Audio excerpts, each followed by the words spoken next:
Fenomenal, encantada de verles una semana más en este espacio más de cerca, que además se abre de manera especial para un hombre de Torre del Mar, de nuestra tierra, que además le encanta la docencia y le encantan los libros. ¿Y cómo le gusta? Bueno, pues escribiendo. Así que para mí es un honor, es un placer recibir a Francisco Guerrero López, que además... de la primera vez que le hizo una entrevista, allá con tu micro y todo, ¿eh? O sea, que ya vamos avanzando, ¿eh, Francis? Sí, la primera persona que me entrevistó, que me hizo visible como escritor aquí en la Sarquía, y fuiste tú, en un programa, además fue en mi casa, quiero recordar, y eso hace ya unos pocos años, éramos además en plan mucho más jóvenes. Acuérdate que estábamos en una... ¿no? Era un sí, bar, era un sótano, que yo tenía habilitado bien, en mi ¿no? antigua casa como una especie de... Era bar y sótano. Estaba guay, Era de... algo para la creación y para el ocio también. Lo tenía yo preparado para los dos mundos. Para escribir, era donde yo, el reducto, la cueva, donde yo escribía, y también tenía allí una especie de vinoteca y cosas de estas. Buen sitio, buen sitio. Hoy hemos elegido otro entorno especial aquí en Torre del Mar. Sí, además, en un punto en el que mucho de tu obra aparece. Torre del Mar. Y de hecho, esta máquina que tenemos, este artilugio, factoría, fábrica antigua del azúcar, sale en una de mis novelas, en El baile de las abejas, sale de una forma especialmente dramática porque ocurren unos hechos trágicos y de suspense por esta zona, y sale con esa máquina que estoy viendo ahora mismo. Al decirme todo eso me ha recordado que sale en una de mis novelas totalmente, y también la tenencia de alcaldía en otro, con otro formato que el que cumple ahora mismo, es una persecución policial y tal, y aquí pues por una serie de hechos así bastante siniestros, ¿no? en esa máquina completamente. ¿Quién es Francis Guerrero? ¿Cómo que quién soy yo? Pues yo recuerdo haber dicho en alguna entrevista que yo había leído una entrevista de Raúl Sender, del escritor Ramón J. Sender, que decía que él siempre se perseguía a sí mismo como un conejo, una zanahoria, y que a veces se encontraba y a veces no. Bueno, a esta altura de mi vida yo ya creo que me conozco bien, lo cual no quiere decir que tenga, como todo el mundo tiene sobre sí mismo, pues puntos oscuros y también desconocidos, y que siga persiguiendo a mi propio yo como una zanahoria persigue, como un conejo persigue una zanahoria, como decía el escritor Ramón Sender. Pero bueno, trato de hacer una síntesis entre lo que es la vida académica, la vida más intelectual, y a través de los ensayos, y también yo tengo esa dicotomía esquizoide, pero necesito tener las dos para integrarme a mí mismo, para acoplarme a mí mismo. Escribir, o sea, lo que los griegos llamaban el mitos, podríamos decir, y el logos, la parte más científica, más academicista, más racional y más lógica, que también la tengo, y trato de integrarla, y así tengo diariamente una lucha constante entre el arte, digamos, y la ciencia, pero yo creo que son perfectamente compatibles. Francia, háblame de aquel Francis chiquitillo que corría por aquí por Torre. Que había por Torre, pues era un niño bastante travieso, disperso, yo diría que hiperactivo, confuso ante la vida, ahora no la entiendo bien tampoco, pero en aquella época todo me era confuso. Por eso quizá cuando leí el primer libro de Hermann Hesse, El lobo estepario, me identifiqué plenamente con ese autor, con la percepción que tenía de la vida del personaje, con la desorientación existencial, con la angustia existencial que tenía, igual que la mía. Y bueno, pues no sé, y después, como estuve varios años en colegio interno, pues ya mi infancia son recuerdos, decía Machado, un patio de Sevilla, y la mía son recuerdos también del olor a lápices, a goma, y de algunos internados, que no recuerdo especialmente con cariño a casi ninguno de ellos, ¿no? En esa época, que el año segunda mitad de los 70, en la que yo viví, que era pues una enseñanza muy dogmática, excesivamente religiosa, en un sentido religioso que no era el adecuado, y con muchos castigos físicos, corporales, y otra serie de circunstancias que no me hacen recordar esa época como una época especialmente feliz de mi vida. Y el hecho de ser hiperactivo menos todavía, ¿no? Y el hecho de ser una persona... No se entendía como tal, sino que eras un trasto de lo bueno, ¿no? Exactamente, travieso, gamberro y tal. Y curiosamente yo me comportaba bien con los profesores que veía que le emocionaba la enseñanza, y que tenía una metodología más activa y más acorde con el proceso de lo que es el aprendizaje de los niños de esa edad. Y sí me comportaba peor con aquellos profesores que nos castigaban más, que tenían una enseñanza más coercitiva y que era muy dudoso su sistema, su metodología de enseñanza-aprendizaje, que básicamente consistía en castigo sistimático y físico, ¿no? Era la letra con sangre entra, ¿no? Exactamente, la letra con sangre entra y bien que me lo... Algunos años me los comí también yo, ¿eh? Sí, también. Sí. Pues entonces me comprende perfectamente. Tenía yo allí en Dúrcal unas profas que las recordaré siempre. De todas formas, no es que me haya quedado un trauma especial eso, ¿no? Pero al preguntarme tú y recordarlo, pues me he transportado a esa época y no es una época feliz de mi vida, evidentemente. ¿Cuál es la más feliz de tu vida? Pues he tenido varias épocas, incluso ahora también, teniendo salud. Yo creo que tenemos que estar como muy agradecidos, ¿no? En estos tiempos, por ejemplo, que corre, los supervivientes de esta gran hecatombe mundial, ¿no? Que es la pandemia de la COVID-19, yo me tengo que sentir agradecido y feliz, tengo ese deber ético, concretamente en este país ha habido alrededor de 100.000 muertos, centenares de miles de personas que tienen el COVID persistente, que se llama, y tanta tragedia del mundo, por ejemplo, de la hostelería y de tanta gente que se ha quedado sin trabajo, están en ERTE, con todo lo que supone eso de depresiones, de angustia, de ansiedad, de familias que lo están pasando muy mal. Yo no puedo sentirme, me siento infeliz, solidario y empático con esta persona, pero yo personalmente digo, bueno, tengo una suerte tremenda, no me puedo sentir, no tengo derecho a sentirme infeliz, sino, bueno, tampoco es un estallido de euforia, pero sí con bienestar, con cierto bienestar psíquico, digamos. ¿Somos desagradecidos por naturaleza? Yo creo que sí, que siempre nos estamos quejando. Yo también, yo me quejo mucho siempre de todo, pero eso que se dice siempre, que no apreciamos la suerte que tenemos hasta que nos falta algo que nos hacía tener esa suerte de la que no éramos conscientes. Y no hace falta que nos falte algo esencial en nuestras vidas, un ser querido, o el trabajo, o la salud, para darnos cuenta de la suerte que tenemos mientras poseemos todos esos bienes que no son bienes materiales, sino más bien espirituales y que nos llenan de una plenitud mucho más grande que lo que es un bien material. Y no nos damos cuenta hasta que nos falta, curiosamente. Con lo bien que estaba yo antes de que me pasara esto, con lo bien que estaba yo antes de que se muriese esta persona, lo feliz que era y no lo sabía. Yo creo que no es necesario que nos falte algo para darnos cuenta de la importancia y de lo bien que podíamos estar, que estamos no quejándonos tanto, sabiendo que lo que tenemos nos tiene que inundar si no de una felicidad plena, sino de un estado de bienestar aceptable, ¿no? ¿Cómo viene a tu vida las letras? ¿Cómo viene el escribir? ¿Cómo es una manera de desahogarte de ese mundo? De comprender el mundo. De hecho, yo empecé a leer cuando estaba interno. Los primeros libros que leí fueron, yo creo que fue La busca de Pío Baroja, Niebla de Unamuno. Fíjate tú lo que yo leía, La niebla de Unamuno, que era un libro bastante existencialista. Esos fueron los primeros libros que leí y me di cuenta que yo entonces tenía la necesidad, digamos, de escribía una serie de diarios, pero no tenía la técnica. Entonces me di cuenta y digo, bueno, pero entonces yo no puedo ser escritor porque no sé escribir. Yo no sabía entonces que puedes tener la tendencia, la necesidad casi biológica y psicológica de escribir sin saber hacerlo, porque no tenías la técnica, que es por donde discurre, digamos, y se canaliza y se deriva esa capacidad que puedes tener para escribir, pero no tenía la técnica. Eso vino después con el tiempo, hasta que un día empecé a escribir. Me acuerdo que tuve una hepatitis y estando en postración en la cama, esto es un tópico, le pasa a mucha gente que empezó a escribir, no solamente a mí. Y ahí empecé a concebir la primera novela. Estando en la cama, empecé a escribirla, de hecho, la primera novela. Quizás si no hubiera tenido esa hepatitis, no hubiera empezado a escribir a lo mejor, porque mi vida era bastante caótica y dispersa. Y ese punto de inflexión en el que tuve tranquilidad, concentración, empecé a escribir, y ya empecé a adquirir cierta técnica para poder, ya no solamente era la sensación, la sensibilidad de escribir, sino que además estaba empezando a tener la técnica para escribir algo más o menos decente. Francis, ¿va ligado a tu estudio? ¿Fue antes, después? ¿Ya tenías la carrera? ¿Cómo vas a la carrera? En pleno proceso de estudio empecé a escribir. Yo tendría entonces unos 20 años, así más o menos. Y estaba estudiando. Y entonces cuando ya empecé a escribir... ¿Dónde estudiaste? ¿Te refieres a la carrera o a la carrera?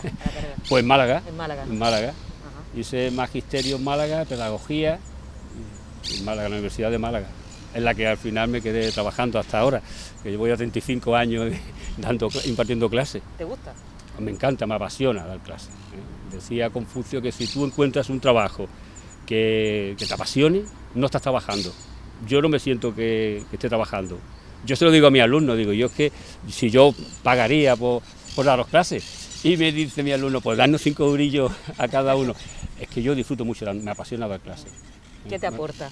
Me aporta mucho, me acopla a mí mismo, me evade, yo estoy explicando y no sé, mira, te pongo una anécdota, yo estaba explicando hace poco antes de la COVID-19, y hacía una tormenta sobre Teatino tremenda, y se fue la luz, y yo no fui ni consciente de todo eso, estaba en pleno estado que se llama flow, de fluir, y me decía mi alumno, profesor, que es que no hay luz ni nada, que está cayendo una tormenta tremenda, y digo, ¿así? ¿Hace tormenta? Fíjate a qué estado llega uno cuando algo le gusta tanto, que se sumerge en sí mismo y está explicando, en este caso dando clases, impartiendo clases, y yo no era consciente de que no había ni luz en el aula, se había apagado el proyector, vamos, el cañón y tal, y estaba lloviendo muchísimo, muchísimo, hasta el punto que los alumnos se estaban asustando, y yo no era consciente de nada de eso, de lo que me gusta a mí, de cómo fluyo, también pasa cuando escribo, me concentro. Yo, por ejemplo, colecciono comidas quemadas al escribir, porque ollas express me han quemado 3 o 4, porque se me olvida que la tengo puesta, o pongo, no sé, recuerdo unas habas que puse y se me quemaron completamente porque no, y fue el olor a quemado el que me llamó la atención, digo, huele a quemado, qué raro, y ya salí corriendo por ¿Cuáles son tus hobbies favoritos, aparte de quemar comida? Pues el deporte, sin duda, el deporte, la lectura, sí, y el voluntariado últimamente también.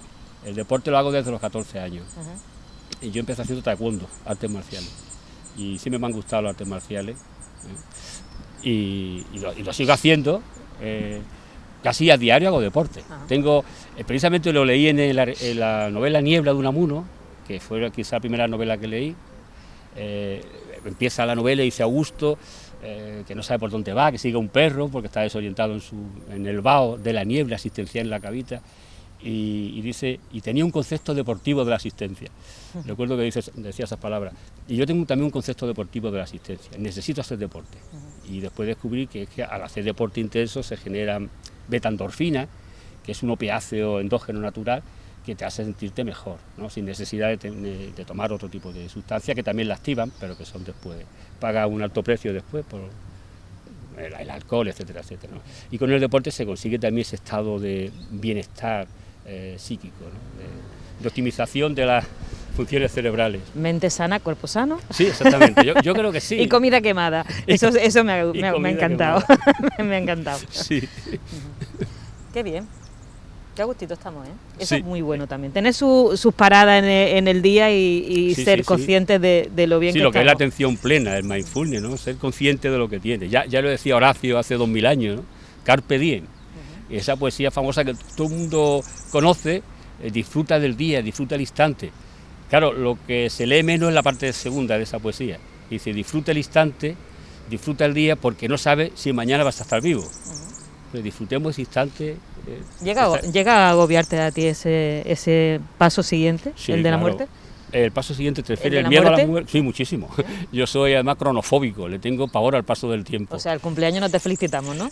Bueno, me hundo en una melancolía. Sí, a mí me impresiona mucho lo que no entiendo, ¿no? Y ese viaje esa travesía hacia no sé dónde me crea bastante angustia, sí, a menudo, e incluso estoy en la cama de noche, me despierto, yo tengo dificultades para dormir, y el hecho de que la anticipación de mi mortalidad me suele agobiar bastante. Yo me agobio mucho con eso. Es decir, yo admiro mucho a las personas que lo tienen claro por sus creencias, o me parece bastante admirable esa actitud, esa postura y esas creencias, ¿no? Pero yo no lo tengo nada claro y yo no sé hacia qué tipo de oscuridad o de abismo o de no sé, o también puede ser de claridad vamos cuando nos morimos. Y a mí me da mucho miedo la muerte, me impresiona muchísimo. Y en todas mis novelas hay alguna reflexión sobre la muerte, siempre. Hay hospitales, hay gente que sufre, que me impresiona muchísimo el sufrimiento, sobre todo de los seres más vulnerables y más frágiles, ¿no? Tanto las personas y también los animales. Yo Y los telediarios a mí cada vez me impresionan más cuando veo estos niños bombardeados en Siria, es que se me saltan las lágrimas. No sé, yo creo que con la edad se hace uno más sensible además, ¿no? A mí me ha impresionado siempre mucho eso, pero con la edad me hace más sensible, hasta el punto que se me saltan las lágrimas. Con el sufrimiento, siempre me ha impresionado mucho el sufrimiento de las personas. Siempre me ha resultado difícil de asimilar el sufrimiento, ¿a qué viene el sufrimiento? ¿Por qué? Y cómo unos seres humanos infligen sufrimiento conscientemente sobre otro. Es uno de los enigmas que no sé si... Y a veces pienso que nuestra especie, el Homo sapiens, es bastante cruel. De todas las especies que han poblado la Tierra, que por lo menos hemos sido 6 de seres humanos, yo creo que nuestra especie es con diferencia, la más cruel, ¿no? En función del análisis antropológico y forense. Ya hace 2 días leí en algún periódico pues una matanza de nuestra especie de hace unos 14.000 años. Ya teníamos, y leyendo la historia nos damos cuenta siempre las invasiones de unos pueblos sobre otros, los exterminios, en fin, no es una cosa que me agrade como miembro de esta especie, a la que también tiene cosas maravillosas, y evidentemente. Francis, ¿te identificas con tu apellido? ¿Eres guerrero? Pues a veces sí, yo creo que sí. A veces soy reivindicativo y además hay una cosa también personal que supe no hace mucho tiempo, que es que mi bisabuelo estuvo en la guerra de Cuba, mi abuelo en la guerra de África, y mi padre sí sabía que había estado en la guerra civil, en todos los frentes de batalla. Pero vamos, no sé si por eso yo fui objeto de conciencia. Imagínate, yo fui... Tu guerra la tenía ya clara, contigo mismo. El primer objeto de conciencia de Málaga que no fue a la cárcel. Ajá. Y yo por ahí conservo la carta, ¿no? Y tengo el número 256. Ajá. O sea, yo tenía claro que no quería hacer la mili, ¿no? Ajá. Pero eso no quiere decir que no me guste ver en la televisión las batallas, las grandes batallas, los grandes generales, todas esas cosas, ¿eh? Eso sí me gusta verlo a veces, ¿no? Entre otros programas que yo veo del universo y de miles de historias y documentales, también veo las grandes batallas de la humanidad también para explicarme a mí mismo cómo es posible que se produzca. También evidentemente hay también genios militares, eso también es evidente, ¿no? Francis, háblame de tus niños. Tenemos el último, que es el doble de Picasso. Sí. Pero bueno, sí, tenemos... Pues yo venía aquí a hablar de mi libro. Sí, porque además yo las veces que le he entrevistado ha sido para hablar de sus niños. Sí. Y bueno, la verdad es que nos metes en historias súper especiales. La de El baile de la abeja tuve la oportunidad de leerlo, otras más. Pero esta nos llama poderosamente la atención, quizás por el personaje, que evidentemente es donde gira toda la trama. Nos llama la atención por a quien quiere parecerse e imita constantemente, el doble de Picasso. Sí, a Pablo Picasso. Que es malagueño, ¿no? Sí, el personaje que tiene un comportamiento un poco autista. Te tengo que decir que en la novela aparecen 2 personajes con diversidad. Una mujer con diversidad funcional motórica, que está en una silla de ruedas por una lesión medular, y el personaje que tiene un comportamiento un poco autista. Ya desde el comienzo tiene una fascinación por las tonalidades cromáticas y la muerte. O sea, el personaje se ha fijado en que todos los familiares que han muerto de su entorno mueren de un color diferente. Un tío se pone muy negro, su padre se pone amarillo, su madre de un blanco translúcido, otro familiar se pone de un verde en descomposición, etcétera, etcétera. Es una característica muy autista, ¿no? El hecho de relacionar los colores con algún estado de ánimo, con días de la semana, etcétera, etcétera. Y después tiene como una especie de patología en realidad, porque imitar de esa forma tan obsesiva a Pablo Picasso, en realidad al personaje, que es un poco patético, yo creo que es un poco entrañable y patético, porque lo imita tanto y se equivoca en todo. Es que de entrada no tiene evidentemente el talento que tiene Picasso para pintar, lo imitan las mujeres y le sale todo mal con las mujeres, claro, porque al final Picasso decía siempre que le gustaban las mujeres rubias, pálidas y evanescentes, y él se enamora de una mujer muy morena y que está en una silla de ruedas, que tiene tetraplegia, así que le sale todo mal y no vende ni un solo cuadro, y precisamente en lo que no lo imita sí se parece un poco. Por ejemplo, en La dieta que sigue, a los 2 se les muere una hermana cuando eran muy jóvenes las hermanas. En la novela los padres de ambos son profesores de Bellas Artes. En eso no tiene que imitarlo, pero en otras cosas imita. Picasso tiene una banda, la banda de Picasso. Él intenta tener una banda también, y la banda es una banda de full contact que conocen en el gimnasio. en fin, no le sale nada bien, ni siquiera esa relación con esa mujer, porque ya la novela empieza de una forma un poco trágica, ¿no? Que no lo voy a adelantar por si algún hipotético lector la compra, ¿no?